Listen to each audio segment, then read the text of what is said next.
Les decía hace un momento que existe una cierta contradicción, no solo una cierta, una patente contradicción entre la libertad en sentido muy amplio, como autonomía para hacer lo que deseemos, y el derecho penal. El derecho penal trata, en esencia, de prohibirnos ciertas conductas y si desobedecemos esa prohibición, nos encierra, nos priva de la manifestación más esencial, más primitiva de nuestra libertad. Fíjense ustedes que, en cierto modo, la pena es una especie de mancha, de adefesio en la estética constitucional. En un sistema de libertades tenemos, sin embargo, penas. La pena es, si quieren verlo así, un cuerpo extraño en un sistema democrático, un cuerpo a disminuir y, si se puede, a expulsar. Y sin embargo tenemos penas, toleramos penas. ¿Por qué? Precisamente por su utilidad para la libertad, porque las penas, el derecho penal, sirven necesariamente, no tenemos otro remedio, y ventajosamente a la libertad. Toda norma penal es, en este sentido, lo que se llama una norma dúplex, una norma con doble efecto. Es como no sé si han visto en las esculturas del dios Jano, que tiene dos caras, una mirando cada una a un sentido opuesto. Pues bien, necesariamente la norma penal, una de las caras es negativa, es dañosa para la libertad. Pues bien, para legitimar esta norma necesitamos que la otra cara de este dios Jano sea positiva. Necesitamos que la norma penal sirva a la libertad y reduzca al máximo su componente negativo, sea mínima, y además que sea mayor su cara positiva que su negativa. Lo intento explicar un poco mejor. Haremos un mal negocio en términos de libertad si lo que hace la norma penal es proteger un bien que no sea una libertad o una condición de libertad, principio de lesividad o principio de exclusiva protección de bienes jurídicos. Si la norma penal protege un bien que en realidad no es un bien, que en realidad es valioso. Acuérdense el ejemplo de la norma que sancione comportamientos homosexuales o la norma que sancione el ejercicio legítimo del derecho de huelga. Ahí ya no hay negocio, la norma es desproporcionada. Penamos y no conseguimos nada. El bien es ilegítimo. 2. Puede ser que persigamos un bien valioso, pero que sea de un modo incapaz para obtenerlo. La rueda no sirve para rodar. Esto es difícil. En derecho penal se suele poner el jocoso ejemplo de la pena de muerte para el suicida frustrado, en cuanto a inutilidad de la pena para cumplir sus objetivos. 3. También haremos un mal negocio en términos de libertad si la protección penal, la pena, puede ser sustituida eficazmente por una pena más leve o por otro tipo de sanción o por una medida menos sancionadora. Si para proteger un bien no necesitamos encerrar a alguien y nos basta con multarle, ¿para qué derrochar libertad? ¿Para qué derrochar coacción? ¿Para qué la cárcel si podemos solucionar el problema con una multa? Esto es lo que tradicionalmente se ha llamado principio de necesidad o de subsidiariedad o de última ratio.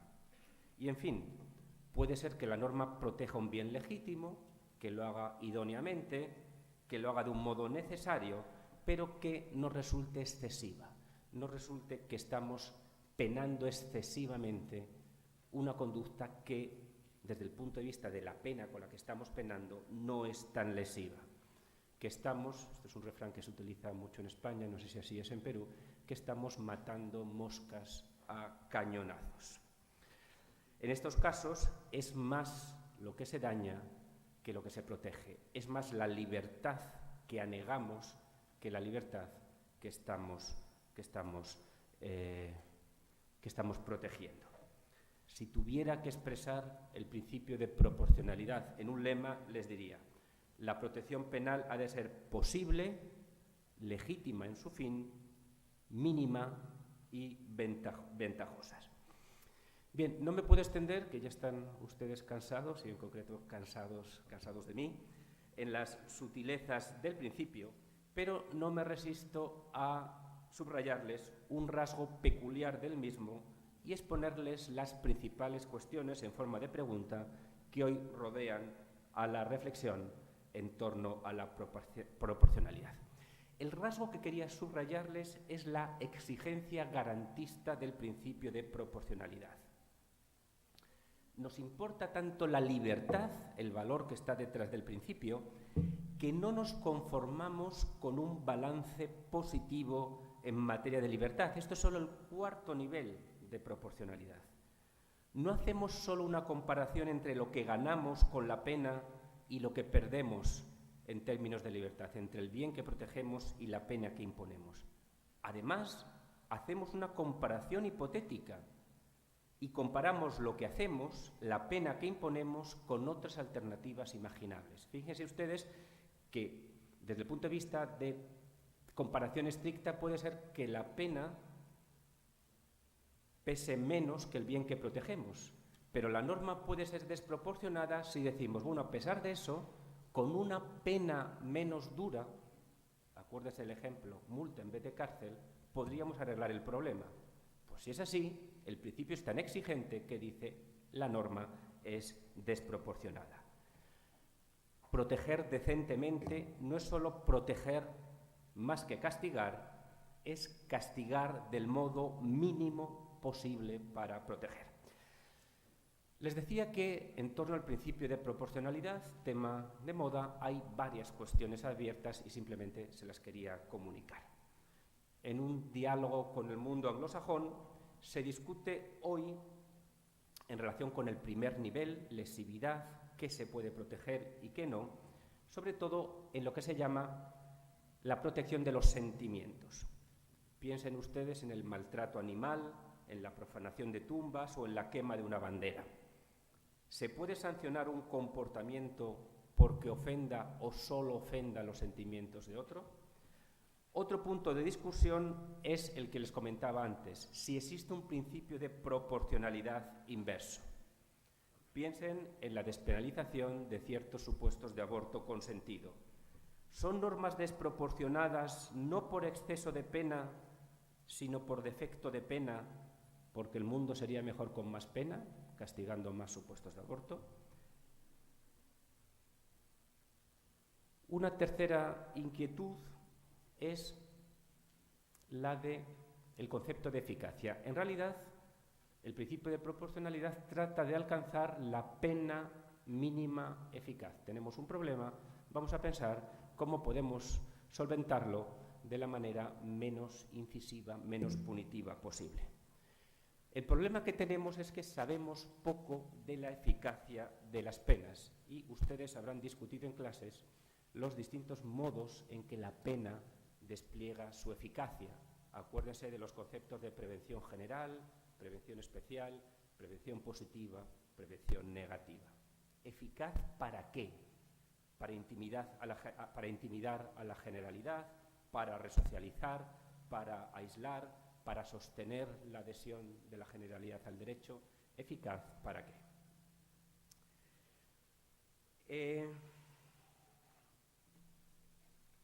Voy con el último apartado y retomo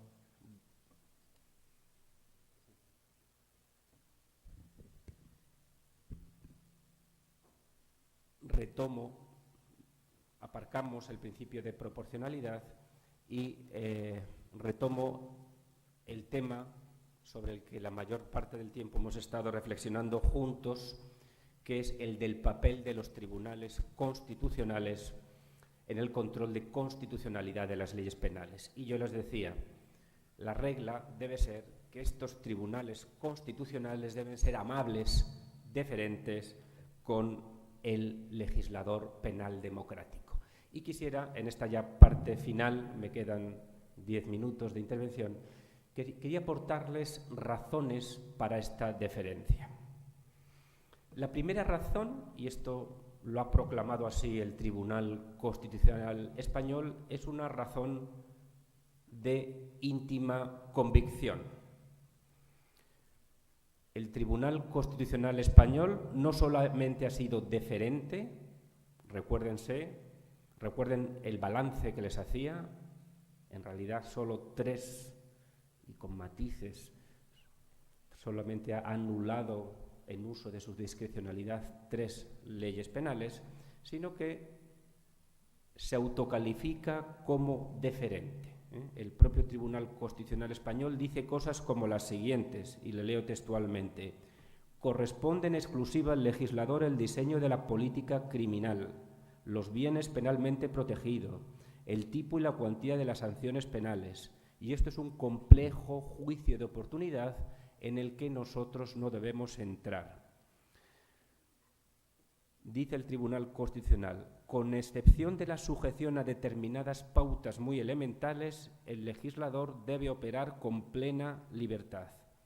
Y dice de sí mismo, mi labor de control de la jurisdicción constitucional ha de ser, y vuelvo a leer textualmente, muy cautelosa, simplemente determinar el encuadramiento constitucional de la norma y abstenernos de cualquier evaluación de calidad de la norma penal.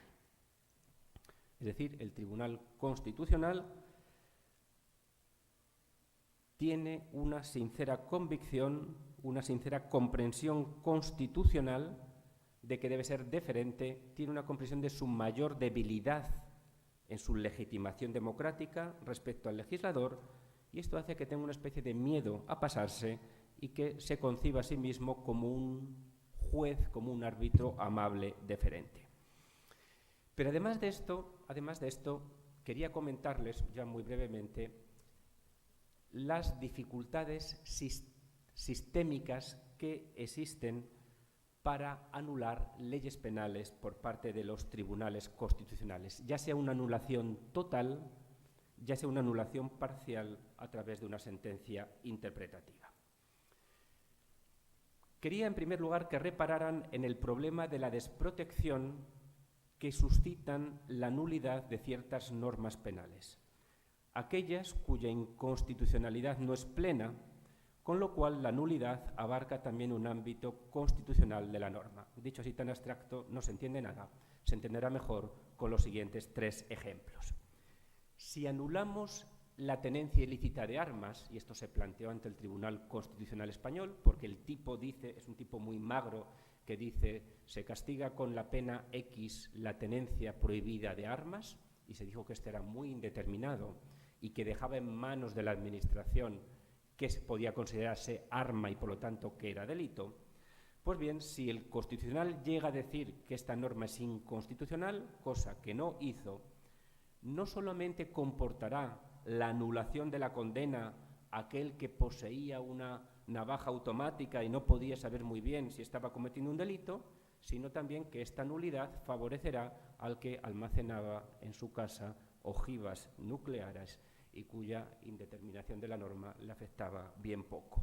Segundo ejemplo, si decimos que el tipo de denegación de prestaciones familiares, les decía antes que discriminaba a hijos matrimoniales y extramatrimoniales, si el Constitucional lo hubiera anulado, cosa que no hizo porque ya se había sustituido por otro precepto que no tenía esta tacha de legalidad, hubiera anulado el precepto también para cónyuges contumazmente incumplidores, porque la norma se hubiera anulado radicalmente y hubiera habido que excarcelar a todos los condenados por esta norma. Si decimos que es inconstitucional el tipo de colaboración con banda armada porque su pena es desproporcionada, cosa que hizo el Constitucional Español también cuando la norma ya había sido derogada, resultará que tendremos que excarcelar no solamente a los miembros del partido político que enviaron un vídeo, colaboración pequeña, sino también, porque eliminamos la norma, habría que excarcelar a los que financian al terrorismo o a los que entrenan al terrorismo. En todos estos casos, la insoportable desprotección de bienes constitucionales lo que aconsejaría es algo que ustedes tienen en su sistema y nosotros no tenemos, que es la nulidad diferida. Es decir, este precepto es inconstitucional, sustitúyalo en X plazo el legislador. Y con esta técnica se intentan eliminar estos efectos. Segundo comentario que quería hacerles en relación con las dificultades sistémicas de las sentencias estimatorias. Muchas veces esta desestimación se hace a través de sentencias interpretativas. Las sentencias interpretativas, que son aquellas que dicen esta ley es constitucional si se interpreta de determinada manera, en realidad es una manera que tienen los tribunales constitucionales de neutralizar el conflicto con el legislador. En lugar de declarar que es nulo un enunciado penal, lo que hace es, por así decirlo, quitarle la grasa, entenderlo de tal manera que quepa dentro del marco constitucional.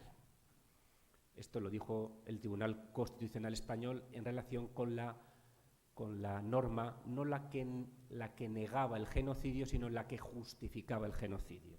Dijo el Tribunal Constitucional Español, esta norma es constitucional, no es contraria a la libertad de expresión, siempre que se entienda que hay una incitación directa o indirecta a la violencia. Sentencia interpretativa. Las sentencias interpretativas es un buen recurso para eludir el conflicto con el legislador, pero no están exentas de costes. Y el principal coste es un coste de seguridad. En un ámbito como el derecho penal, con acendradas necesidades de seguridad jurídica, no es deseable que el área normativa, lo que dice la norma, lo que dice el precepto penal, cuando podemos dar con nuestros huesos en la cárcel, no queden solo fijadas en el Código Penal, sino que tengamos que acudir, para entenderlo y para complementarlo, a una sentencia del Tribunal Constitucional. Además, las sentencias interpretativas tienen un coste de administración, que es que una vez que se ha dicho que la norma, según se interprete, es constitucional o inconstitucional, hay que ir para atrás, revisar todas las condenas que se han impuesto para ver qué condenas son frutos de la interpretación constitucional y cuáles son frutos de la interpretación inconstitucional del legislador. Voy terminando ya abriendo en España decimos, cuando suscitamos un problema nuevo, decimos, se abre un melón, ¿no? Pues abriendo un último melón que está dando lugar también a una intensa discusión en España y que tiene que ver también, por cierto, con el tema de la despenalización del aborto, y este tema daría lugar a toda una ponencia, y es si los tribunales constitucionales pueden juzgar las omisiones de los legisladores. Si pueden reprochar al legislador no lo que hace, sino lo que no hace. No que imponga penas, sino que no las impongan. Si pueden hacer, en vez de, en relación con las acciones, lo que hacen los tribunales constitucionales es decir, esta norma es inconstitucional, toman el boletín oficial del Estado, el boletín donde se publican las leyes, y lo que hacen es tachar esa ley. Esta ley es inexistente. Si lo que tuvieran que hacer los tribunales constitucionales, y es lo que se les pide, por ejemplo, en materia de despenalización del aborto, es juzgar las omisiones del legislador, si entienden que el legislador ha omitido inconstitucionalmente, lo que tienen que hacer es tratar al legislador democrático como un niño y ponerle a redactar la ley penal según los criterios que el propio Tribunal Constitucional indica o imparte, lo cual es una actitud muy poco deferente ante el Tribunal Constitucional. Ahora ya sí que termino. El insomnio que padecía el joven profesor Lascurain como letrado era y es compartido por los verdaderos protagonistas de la jurisdicción constitucional, que son los magistrados constitucionales. Con la experiencia y con la reflexión de estos años, me gustaría intentar contribuir, con la modestia de estas reflexiones, a su tranquilidad con las siguientes sugerencias. Juez constitucional, no se preocupe, buena parte de su trabajo de control de la ley lo hará a partir de reglas precisas. Sé que en ocasiones, en muchas ocasiones, ha de controlar a partir de principios. Repare entonces en la relatividad del principio y en la debilidad de su legitimación y sea deferente con la ley impugnada. Ser deferente es presumir la constitucionalidad de la ley. Ser deferente es poner bajo el nivel rojo en el medidor de los principios. Ser deferente es no enjuiciar las omisiones del legislador. Y ser deferente, en fin, es preferir las sentencias interpretativas a las estimatorias, pero ser a la vez prudentes con las sentencias interpretativas, porque las carga el diablo de la inseguridad. Muchas gracias.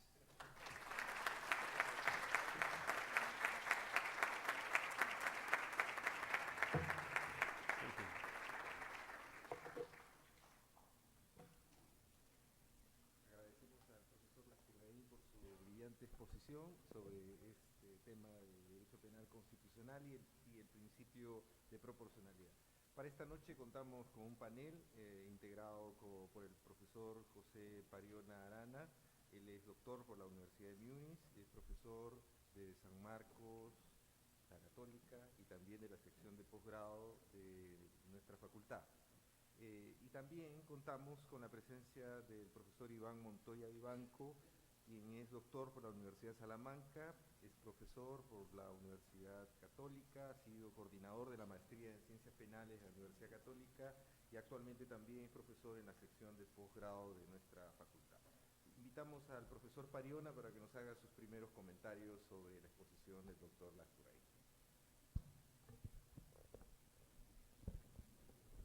Buenas noches con todos. En primer lugar, quisiera saludar la presencia del profesor Lascurain aquí. Es un honor para mí estar aquí sentado junto a él. Y más, oír una ponencia como la que ha hecho sobre un tema fundamental que ciertamente, como usted decía, es una suerte de virus que nos ataca a todos los profesores cada vez que hacemos un análisis de la legislación y nos encontramos con normas que a nuestro criterio son insoportables. Entonces, el tema no pudo ser más oportuno y las ideas que usted trae ciertamente son bastante interesantes. Así que sobre esa idea yo lo que tengo son más que respuestas y comentarios específicos, muchas dudas y una reflexión bastante general sobre este tema. Siempre que nosotros estudiamos derecho penal y estudiamos los principios del derecho penal, la parte general, la teoría del delito es en realidad un estudio de los principios que ordenan todo el ordenamiento jurídico, todas las leyes del país sobre la base de principios, y cada vez que vemos una norma de la parte especial, luego nos preguntamos, por ejemplo, si es que determinada norma tiene un bien jurídico protegido o no. Y es frecuente hacerlo, yo lo he hecho de manera personal, criticar algunas normas porque no contiene un bien jurídico protegido. Entonces, siempre la pregunta de los alumnos y de los profesores es ¿cuál es la solución ante esta situación si una norma que sanciona, por ejemplo, en nuestro país el delito de tráfico de influencias en su modalidad de tráfico de influencias simuladas? Siempre decimos que no protege el bien jurídico que dice proteger. El delito de tráfico de influencias sanciona a aquella persona que trafica con influencias y tiene dos modalidades. Una de la modalidad que se critica es que el traficante trafica con influencias que en realidad no tiene. Es decir, en realidad hace creer a la otra persona que tiene influencias, para lo cual solicita una contraprestación, obtiene la contraprestación, pero jamás podrá, por supuesto, realizar el acto de influencia, lo cual, a efectos de proteger del correcto funcionamiento de la administración pública, se observa como una conducta inocua, que no va a llegar a afectar este correcto funcionamiento. Y siempre se señala eso de esta norma y como de otras tantas normas de nuestro ordenamiento jurídico. Y se decía, y decimos en el derecho penal, que el criterio para legitimar las normas siempre es la teoría del bien jurídico. Es decir, el único modo que tenemos nosotros los penalistas es la teoría del bien jurídico, aquella que nos podría permitir afirmar si una norma es legítima o no. Es decir, ¿qué significa legitimidad en el derecho penal? que la norma no puede ser aplicada por un tribunal de justicia, no debe ser aplicada por un tribunal de justicia, pese a que está ahí redactada, está contenida en el Código Penal, la norma no debería ser aplicada porque no tiene un bien jurídico protegido, por ejemplo. Pero esta es la afirmación general.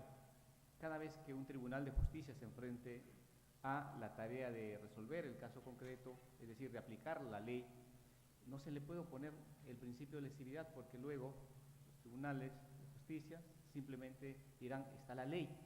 Y lo que el profesor Lascurain decía, está este ámbito de la deferencia para con el legislador que ha hecho la ley, más para un juez, que el juez tiene que aplicar la ley, salvo que se considere que la norma es inconstitucional y por tanto promover su inconstitucionalidad, o aplicar vía control difuso, que nuestra constitución, la constitución peruana lo permite, inaplicar para el caso concreto, Entonces, los penalistas luego regresamos al criterio de constitucionalidad, es decir, para un criterio de control de legitimidad de las normas penales a un ámbito que no es el nuestro, el derecho penal, sino que tenemos que acudir y tocar las puertas del derecho constitucional, de los magistrados del Tribunal Constitucional, de la justicia constitucional, para evitar estos excesos del legislador. Y en esa medida siento que es relevante e importante ver cómo es que se presenta esta situación de análisis de legitimidad de la legislación. Lo que ya desde hace 20 años se viene discutiendo justamente que el análisis de legitimidad de las normas penales debe estar dado por el análisis de constitucionalidad, y es efectivamente lo que estamos observando, y es lo que el profesor Lascurain hoy nos ha traído, un modelo de análisis visto de la experiencia de la justicia constitucional española, de cómo vemos la legitimidad de las normas en España. También he notado en la exposición del profesor con mucho interés cómo es que la justicia constitucional, a la hora de hacer el análisis de legitimidad, hace una clara distinción. En primer lugar, sobre las reglas sí y los principios no, ¿no? El juez constitucional, la justicia constitucional en España, creo, se ha portado demasiado deferente. En el Perú también. Y es probable que esto obedezca a las razones que usted muy bien ha expuesto, porque en el Perú es muy difícil que el Tribunal Constitucional declare la inconstitucionalidad de una norma. Es excepcional, ocurre cada 5 años o más. Y lo hace cuando ha alcanzado ese grado de insoportabilidad de la norma, que va más allá de un análisis teórico, que incluso tiene que ver mucho con la influencia política, que ya está en los medios el tema, y en consecuencia se torna casi una respuesta obligada para nuestra justicia constitucional declarar la inconstitucionalidad de las normas. De los que yo tengo en mente, quizá el último pronunciamiento, salvo que mis colegas me puedan hacer alguna observación, de nuestro Tribunal Constitucional peruano, es referida a la sentencia 08 del 2012, la que declaró inconstitucional el artículo o el inciso tercero del artículo 173, que sancionaba con pena privativa de libertad de hasta 20 años las relaciones sexuales consentidas entre menores de edad o menor de edad y una persona mayor de edad. Esta sanción, mediante la ley penal en nuestro ordenamiento jurídico, que estaba contenido en este artículo, sancionaba penalmente con hasta 20 años todos los actos sexuales consentidos de menores de edad, desde los 14 a los 18, con personas mayores de edad. Y luego los tribunales de justicia tenían que enfrentarse en el día a día a menores de 16, 17, 15 que convivían ya con sus parejas, algunas veces mayores de edad, con hijos muchas veces, y los tribunales tenían que sancionar esa conducta cuando eran objeto de alguna denuncia. Normalmente las denuncias no partían de la pareja, sino de los padres a veces o de terceras personas, y de pronto se encontraban involucrados en un proceso penal donde el juez tenía de lado al supuesto autor que decía que lo había hecho con el consentimiento de su pareja que afirmaba haber consentido, es más, alegar que tenían una familia y que no querían ninguna sanción, pero el juez observaba esta situación y no le quedaba otra alternativa que imponer una pena. Y la pena no era de 2, 4 años suspendida, sino 20 años. 20 años, es una pena excesivamente alta y por supuesto muchas personas, muchísimas, dado la incidencia de la actividad sexual en el país que empieza a muy temprana edad, se ha presentado. Y en consecuencia estamos ante una norma que generó la alerta de nosotros los penalistas. Los jueces, los más interesados, empezaron a tratar de solucionar el problema a través de distintos acuerdos plenarios, inicialmente para ir ampliando la posibilidad de que un menor de edad sí tenga libertad sexual. En el Perú se denominaba a la libertad que tienen los menores, en algunos casos, de disponer de su sexualidad, indemnidad, a distinguirlos de la libertad. Y sin embargo el juez penal de la Corte Suprema le reconoció finalmente libertad sexual a los menores de edad a través de distintos acuerdos plenarios, pero que al final eran simplemente pautas interpretativas que la Corte Suprema daba a cada uno de sus jueces para que en el caso concreto asuman la interpretación que daba la Corte Suprema y eviten llevar a la cárcel a estas personas, lo cual no siempre era acatado, porque a veces no todos los jueces aplicaban los acuerdos plenarios, y en consecuencia estamos ante un problema muy grave. En pronunciamientos de distintas partes, creo que desde la academia era unánime el rechazo a esta norma. Ya los mismos tribunales de justicia habían observado esto, emitieron 3 acuerdos plenarios, un año seguido de otro, hasta que finalmente, el año 2012, el Tribunal Constitucional, por primera vez, quizá en 5 años o 10 años en el país, emite una sentencia que declara inconstitucional este artículo. Y bueno, esta historia es para simplemente señalar que nuestro Tribunal Constitucional también es deferente, muy deferente.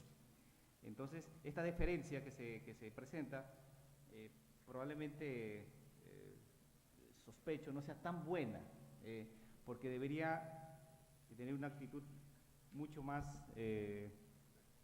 quizá no esperar un caso como este, sino hacer un análisis mucho más, con mayor libertad, con menos deferencia, quizá de amparar algunos principios que el Tribunal Constitucional Español los ampara, ya al menos los ha discutido y se ha pronunciado en algunos casos a aceptarlo o no.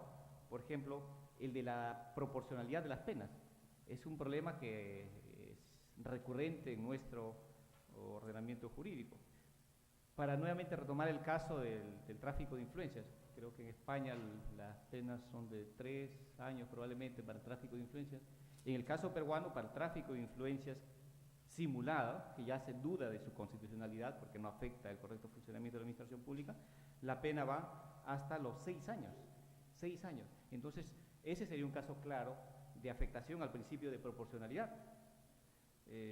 Sin embargo, dada esta circunstancia de cómo se comporta nuestro Tribunal Constitucional, es poco probable que proceda una acción de inconstitucionalidad. Sin embargo, creo que lo importante del análisis de constitucionalidad de las leyes penales es este principio que hoy se ha presentado como el de proporcionalidad, que es interesante porque uno dice, ¿cómo ubico sistemáticamente el principio de lesividad o bienes jurídicos? ¿Cómo hago que ingrese? ¿Cómo lo puedo alegar mediante una demanda práctica de inconstitucionalidad? Y ciertamente ingresa muy perfectamente en el principio de proporcionalidad, fin, que tenga un determinado fin la norma para poder analizar su legitimidad o no, y si no tiene ningún fin, evidentemente la norma queda deslegitimada, ¿no? Que se afirme ya constitucionalmente que la resocialización es un fin del derecho penal, eso es importante, del cual nosotros deberíamos, por cierto, aprender, porque en nuestro caso la dirección es otra, la corriente va en otro sentido. Incluso se duda de si la resocialización es o no un objeto o un bien protegible constitucionalmente, y menos, por supuesto, ha procedido una acción de inconstitucionalidad con las normas sobre resocialización que tenían que ver con reincidencia, habitualidad en nuestro país. Así que, un poco para concluir estos breves comentarios, es nuevamente la preocupación personal que uno siente cada vez nuevamente que se enfrenta ante una norma de carácter, que uno presume, ¿cierto?, de carácter inconstitucional. ¿Cuál es el mecanismo adecuado? Ya desde el derecho penal siempre había sido la teoría del bien jurídico, es el criterio, el baremo, el único criterio que tenemos para decir si una norma es válida o no. Pero aún la teoría del bien jurídico no es un vehículo adecuado para, en la práctica, lograr que se inaplique una norma. Y en consecuencia no nos queda otra alternativa que el análisis de constitucionalidad para exigirle a un tribunal de justicia constitucional, un pronunciamiento. Entonces yo creo que esa línea de solución es la línea adecuada. Por cierto, como se ha expuesto, hay mucho por recorrer y ver cómo nuestros tribunales aún resuelven, ¿no? Entonces, creo que usted le ha denominado como el principio de deferencia y es lo que también ocurre aquí. Es aquí mi intervención. Gracias.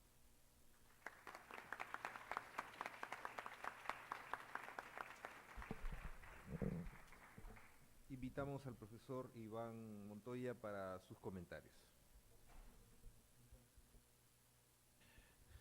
Muchas gracias por la invitación.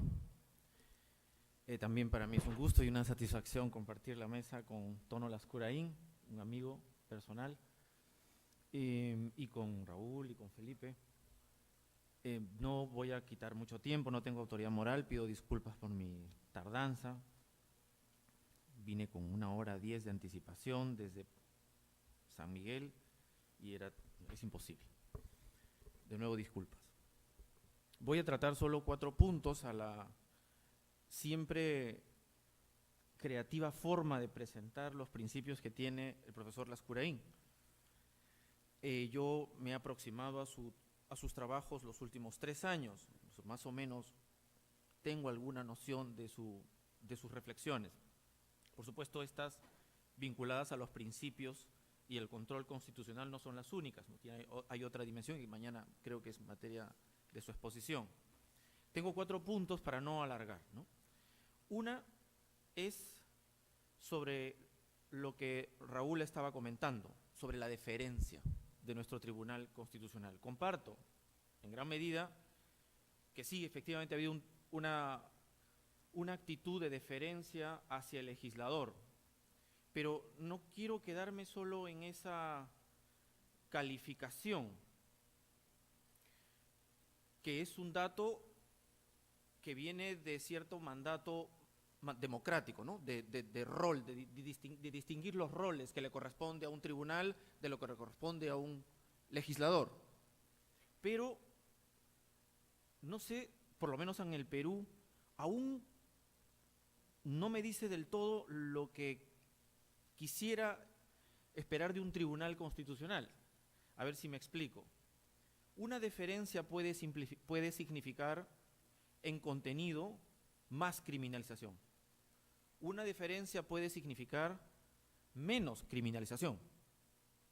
Entonces, si tiene un legislador avasallador, criminalizador, la deferencia debe ser poca, escasa, ¿no?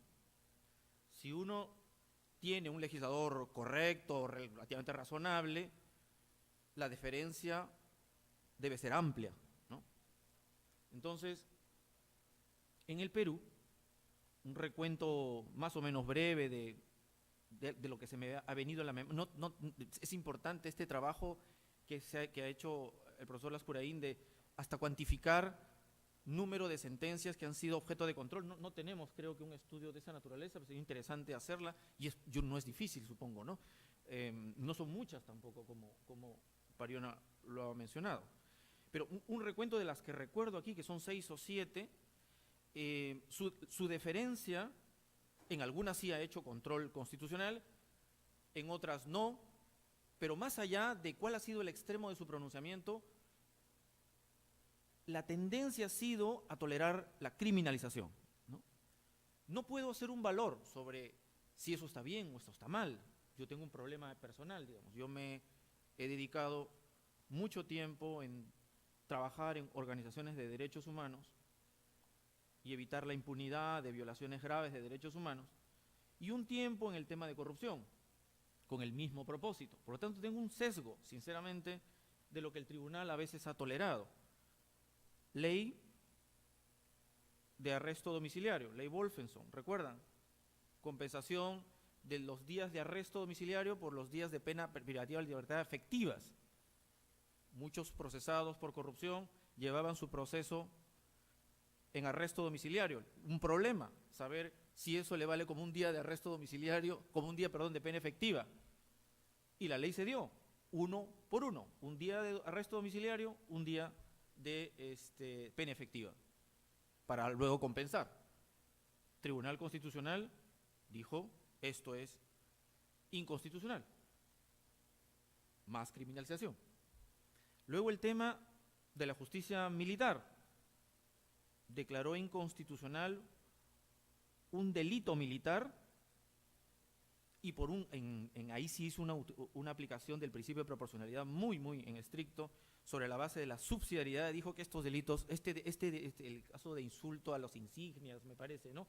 A usar insignias indebidamente, que eso eran faltas disciplinarias que se podían sancionar fácilmente con una falta disciplinaria, pero no debería llegar a ser un delito militar, ¿no? El tema de la legislación antisubversiva, una de las primeras. Ahí hay varias cosas. Declaró inconstitucional, ahí sí, un proceso de descriminalización, declaró inconstitucional el delito de traición a la patria, por una duplicación con el delito de terrorismo normal. El de apología, también, por la innecesariedad de esta figura específica, ya teníamos apología, una específica de apología al terrorismo era como innecesaria. Reincidencia y habitualidad. Que ahí sí hemos estado, digamos, en la misma trinchera, me parece una suerte, la agravante me parece que vulnera principios, ¿no? El no bis in idem y el tema de culpabilidad. Y en los dos casos el tribunal dijo que era una agravante genérica constitucional. En el tema otra vez de legislación antisubversiva y la garantía de taxatividad con las cláusulas abiertas que tiene nuestro tipo penal de terrorismo, ahí hizo una sentencia interpretativa. Dijo, es constitucional a medida que la interpretemos así. En fin, y puedo hablar del decreto legislativo 1097, en fin.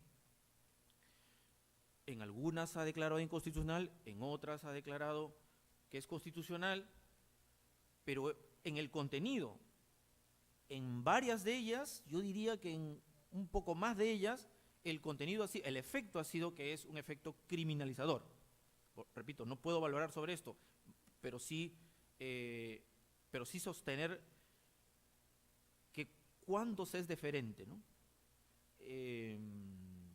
Yo sí creo que por principio democrático se debe ser deferente, pero en aquellos casos en los que el legislador muestre un exceso de criminalización sin razón, no debería ser tan deferente, ¿no? Digamos que quiero valorar su deferencia, ¿no?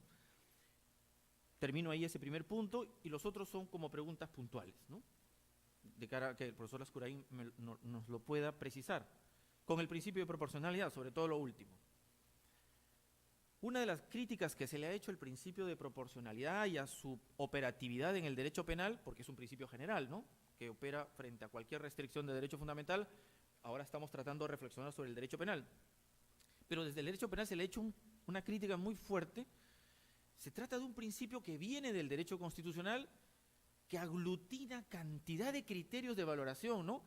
Criterios axiológicos, comparativos, empíricos, cuestión que los penalistas no estamos acostumbrados somos muy esquemáticos, ¿no?, con la teoría del delito.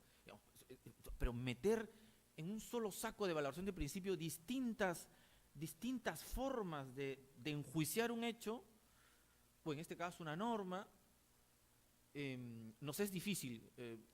Por lo tanto, ¿no le parece ajeno a la racionalidad penal un principio del derecho constitucional que engloba y aglutina tantos baremos, tantos criterios, subcriterios? Una segunda pregunta, una tercera, digamos el tercer punto, es el de la incidencia del principio de proporcionalidad en el razonamiento dogmático concreto. No tanto como límite a las leyes penales, ¿no? Sino ya me refiero como efecto en el operador judicial. Y eso para mí siempre ha sido un problema, ¿no? Ya el legislador ha tenido teóricamente que haber hecho un juicio del principio de proporcionalidad al momento que da la ley. O sea, cuando da la ley se entiende, ¿no? Un legislador diligente, un legislador óptimo, tendría que haber hecho en su proyecto de ley debatir en las consideraciones que se respeta el principio, el criterio de idoneidad, de necesidad, de proporcionalidad en estricto, ¿no? Por lo tanto, si sale una ley con respeto al principio de proporcionalidad, ya sale con el respeto al principio de proporcionalidad. Entonces, ¿qué tarea le corresponde a un juez si ya el legislador la ha hecho? O ya está desautorizado para hacer, lo digo de repente porque no existe esta figura en el derecho, en la justicia española. Nuestros jueces tienen control difuso. O sea, hay un control concentrado con el Tribunal Constitucional, pero nuestros jueces pueden inaplicar una ley penal a un caso concreto por inconstitucional. Por lo tanto, podrían hacer uso del principio de proporcionalidad, pero digo, si ya lo ha hecho, el legislador se entiende qué tarea le corresponde al operador judicial en ese sentido. Y una pregunta más, última, si todavía no se duermen. Es el control constitucional de las leyes sobre la base del principio de taxatividad, ¿no? Taxatividad. Y esto sí, si ustedes ven lo de taxatividad, el tema de la legislación antisubversiva, el tribunal habla de taxatividad, tolera como constitucional las cláusulas abiertas, dice cómo debe interpretarse, pero las tolera como constitucionales. Luego en otras sentencias, no contra una ley, sino cuando controla una decisión judicial, caso Bedoya de Vivanco, ¿recuerda? Las cláusulas indeterminadas o las cláusulas en todo caso normativo-jurídicas que dan pie a una interpretación muy amplia por parte del juez, las tolera también, ¿no? Y se produce un fenómeno que el profesor Lascurain me parece haberle leído en uno de sus textos, la tolerancia o la deferencia que tiene el Tribunal Constitucional cuando hace control constitucional de leyes penales sobre la base de la garantía de taxatividad es una deferencia que se basa mucho en tirarle la pelota al juez. Es decir, claro, se trata de una cláusula abierta, una cláusula indeterminada, ¿no? Muy, muy amplia, pero si el juez lo puede interpretar, es constitucional. O sea, su tarea no se ciñe a analizar la constitucionalidad del propio texto, sino si el juez lo va a poder hacer, no es inconstitucional sobre la base de la garantía de taxatividad porque el juez podría hacer una interpretación adecuada, ¿no? Entonces, nuestra legislación antisubversiva que tiene cláusulas enormemente amplias, no había problema porque el operador judicial podría interpretar. Recuerdan el concepto de funcionario público, ¿no? Donde se ha hecho una interpretación en la que se acepta al funcionario de facto, el tribunal no cuestiona la constitucionalidad de esa interpretación que hace un operador judicial, ¿no? Le da una potestad muy amplia de esas interpretaciones, ¿no? Siempre se ha dicho que esa interpretación del funcionario de facto es una analogía prohibida, pero la ha considerado como posible. Y ha tolerado incluso las interpretaciones analógicas, ¿no? Entonces, ¿es correcto que haga un análisis de constitucionalidad sobre la base de la garantía de taxatividad haciendo un trasvase, digamos, depositando más bien su confianza en el juez para no declarar la inconstitucionalidad de un texto normativo? Solo esas preguntas porque son las que las he tenido latentes durante mucho tiempo. Gracias, muchas gracias.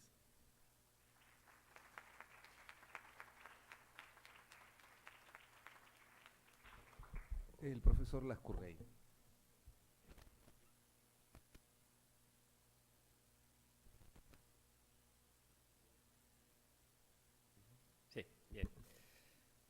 muchas cosas, muchas preguntas y todas interesantísimas y que me ayudan a seguir pensando. Y en ese ejercicio de reflexión intervengo ahora, ¿no? Agradezco mucho en primer lugar la interesante intervención del doctor Pariona y sus múltiples sugerencias a lo que ha sido mi intervención. En relación con lo que decía sobre el principio de lesividad y la presencia o ausencia de bien jurídico, constituye doctrina dominante, muy dominante, el que hay preceptos penales que pueden carecer de bien jurídico y en ese sentido serían inconstitucionales. A mí esta construcción, me llevaría bastante tiempo explicitarlo, pero quiero intentar resumirla. Me parece que no es la mejor construcción para pensar las cosas. A mí me parece que cuando hay un tipo penal que prohíbe determinado tipo de conductas, por definición, está tratando de proteger algo más concreto o más abstracto, que nos gustará más o menos. Es decir, toda norma penal, incluso las de mera actividad, no solo las de resultado, tienen un bien jurídico protegido. Lo que nos tendríamos que preguntar después es si ese bien jurídico protegido la protección de ese bien jurídico protegido es contrario a nuestros valores constitucionales. Bien porque lo que se esté persiguiendo es el ejercicio de un derecho fundamental. Les ponía antes el ejemplo de la práctica de relaciones homosexuales, o bien porque el bien que se protege es tan banal y tan aparente que la comparación de esa protección con la gravedad de la pena hace que la norma sea desproporcionada. Y siguiendo con esta línea, a mí me parece interesante distinguir tres tipos de supuestos. Primero, aquellas normas penales que no estén protegiendo nada valioso, ningún fin legítimo, ninguna condición de libertad. Y esas serían constitucionales por falta del primer nivel de proporcionalidad. No hay nada interesante, no hay nada que podamos poner en la balanza de los bienes, ¿no? Y esto es muy significativo, como les decía, cuando lo que precisamente se está penalizando es el ejercicio de un derecho fundamental. Hay un segundo tipo de casos que creo que hay que distinguir, que es cuando se está protegiendo algo y ese bien podemos considerarlo como un bien y un bien coherente con la Constitución, pero es tan banal que no merece la pena, en el doble sentido de la palabra, que no necesitamos la pena para prevenir ese tipo de conductas o que en todo caso la pena nos parece excesiva en relación con ese tipo de bienes. En España se despenalizó, por ejemplo, el exhibicionismo ante adultos por ese tipo de razonamientos y solamente se perseveró en la legítima protección de la indemnidad sexual de los menores en el exhibicionismo ante menores. No es que esté bien que la gente ande por ahí exhibiéndose ante adultos, pero en nuestras actuales culturas eso no le dotamos de una especial gravedad y parece excesivo recurrir al derecho penal para reprimir ese tipo de conductas. Y luego, en tercer lugar, habría conductas que sí lesionan con cierta intensidad un bien jurídico, pero en cambio aportan valor porque suponen el ejercicio de una libertad preponderante. Me estoy refiriendo a la discusión sobre la quema de banderas, la quema de retratos del presidente de la República o, en el caso de España, del rey de España, donde lo que se discute, no se discute si ese acto es lesivo, porque es lesivo de una institución y en algunos de los sentimientos patrióticos de mucha gente o de la dignidad de la persona cuyo retrato se quema en público, sino lo que se discute es si en el platillo de la balanza de costes y beneficios de la norma debe pesarnos más el ejercicio de la libertad de expresión y haríamos mejor en tolerar ese tipo de conductas para favorecer un diálogo libre de de ideas. Muy interesante el ejemplo que ponía sobre el tráfico de influencias aparente, ¿no? Aparente. Con el desconocimiento total del derecho peruano, yo no sé si en ese caso podríamos hablar de una ausencia de bien jurídico. Protegemos los bienes jurídicos respecto a su lesión, respecto a su intento de lesión, tentativa de delito, y cuando definimos esa tentativa, decimos que nos ponemos en el momento ex antes para saber si esa tentativa nos parece peligrosa y nos parece que está cuestionando ese bien jurídico, ¿no? Entonces, yo no sé si, por ponerles el ejemplo clásico, quien dispara a alguien que está enfermo en la cama de un hospital, en el servicio de urgencias, pero luego se demuestra que cuando el asesino había disparado, el enfermo acababa de morir un minuto antes, ¿no? Ahí castigamos por tentativa porque en el momento del disparo nos parece que esa conducta quiebra nuestras normas esenciales y que es una manera de proteger la vida. Yo no sé si en el delito de tráfico de influencias simulados no es más que una positivización de esa tentativa de tráfico de influencias. Lo que sí parece más preocupante es que la pena, en términos de proporcionalidad, tenga esa cuantía, y yo no sé cómo juega con la cuantía de la pena del delito de tráfico de influencias en sí.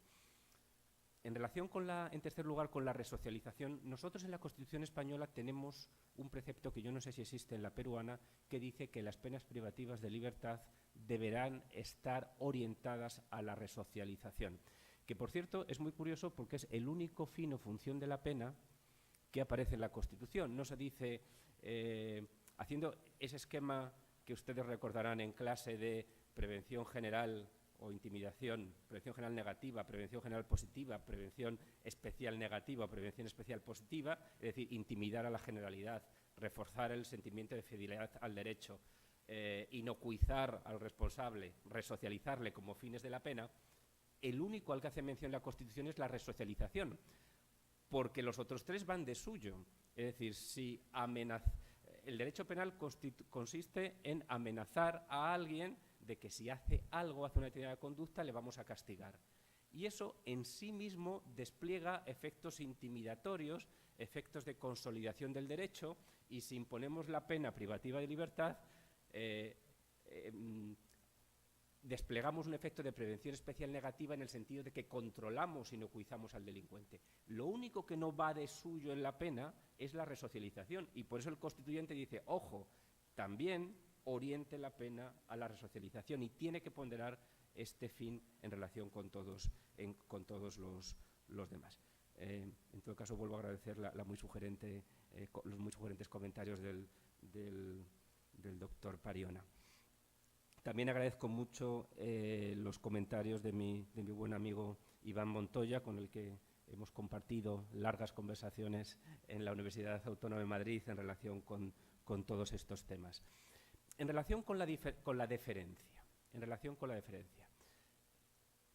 como ven, a mí me gustan mucho los refranes. La deferencia tiene algo de que cada palo aguante su vela. Yo no sé si este refrán se utiliza en Perú, de que cada uno debe soportar sus propias culpas y no las de los demás. Es decir, cuando un legislador penal criminaliza mucho, pero lo hace dentro del marco de la Constitución o dudosamente dentro del marco de la Constitución, yo creo que el Constitucional debe abstenerse, y que las cosas vayan mal y que tengamos un mal ordenamiento y que llenemos las cárceles inútilmente, no es culpa del Tribunal Constitucional, es culpa del legislador, y que está muy bien que sepamos en nuestro sistema de organización política quién tiene qué funciones y quién tiene que responder de qué. Muy interesante el ejemplo del agravante de reincidencia. A mí la reincidencia no me gusta nada, ¿eh? A mí me parece que la reincidencia tiene ahí un posillo de bis in idem y de derecho penal de autor que no me gusta nada. Cuando en el Tribunal Constitucional se planteó el problema de la reincidencia, se supo que esto se había planteado en el Tribunal Constitucional alemán. Y en principio había un fuerte ánimo de decir que esto era inconstitucional, que 2 tarjetas amarillas no se podían sancionar con una roja, porque eso era sancionar el doble la primera, que ya habíamos sancionado, o sancionar a alguien no por lo que había hecho, sino por lo que es. No porque habías hurtado la segunda vez, sino porque eras un ladrón, y eso se te ponía en la mochila de la pena. Pero el Tribunal Constitucional alemán, dándole vueltas a estas, se encontró con un famoso catedrático alemán, Maurach, que a la hora de reflexionar sobre la reincidencia, por cierto, algo que admitimos con mucha naturalidad, dijo, no, la reincidencia no tiene estas pegas, porque en realidad la reincidencia es una especie de exceso de culpabilidad, es una especie de, permítanme la expresión, de redolo, al que ya le hemos sancionado, que sabe tanto lo que está haciendo y sabe tanto que lo que está haciendo es mal, que lo hizo y le sancionamos, vuelve a hacerlo. Entonces es un sujeto más que doloso. Bueno, a mí esto no me convence nada, pero me parece bien que el Tribunal Constitucional dice, mire, en la medida en que hay una explicación razonable o mínimamente razonable y que dentro de los 100 penalistas alemanes hay 10 de ellos que son bastante listos que sostienen esto, me vale para, deferencia con el legislador, sostener que esto puede caber en nuestro principio de culpabilidad. Creo que esto es una buena actitud y me parece que los tribunales constitucionales que no son deferentes, que no son muy incisivos, acaban poniendo en peligro la institución. El Tribunal Constitucional que corrige al legislador empieza a ser, que corrige excesivamente, injustificadamente al legislador, empieza a ser impugnado por el propio pueblo. Y como decía al principio de mi ponencia, detrás de la impugnación de los tribunales constitucionales está la impugnación de algo que es muy valioso y que deberíamos preservar, que es la propia Constitución. Sobre el principio de proporcionalidad y sus problemas, también sintetizados en lo que dices, que es qué complicado es el principio de proporcionalidad, porque yo les decía, mire, el principio de proporcionalidad mide lo que ganamos y lo que perdemos con una norma penal en términos de libertad. Y con muy buenas razones el profesor Montoya me dice, bueno, ¿y cómo se mide eso? ¿No? ¿Cómo se mide? Estamos acostumbrados a medir en kilos, metros, penas, pero ¿cómo medimos en moneda de libertad? 1. Y 2, también me decías, bueno, y hay otra serie de incertidumbres, porque decimos, bueno, pena mínima eficaz. ¿Sería más eficaz una multa o sería igual de eficaz una multa y no hace falta mandar a alguien a prisión? Pero ¿cómo sabemos eso? ¿Cómo sabemos cómo funcionan realmente las penas y si sustituyéramos una pena si sería realmente eficaz?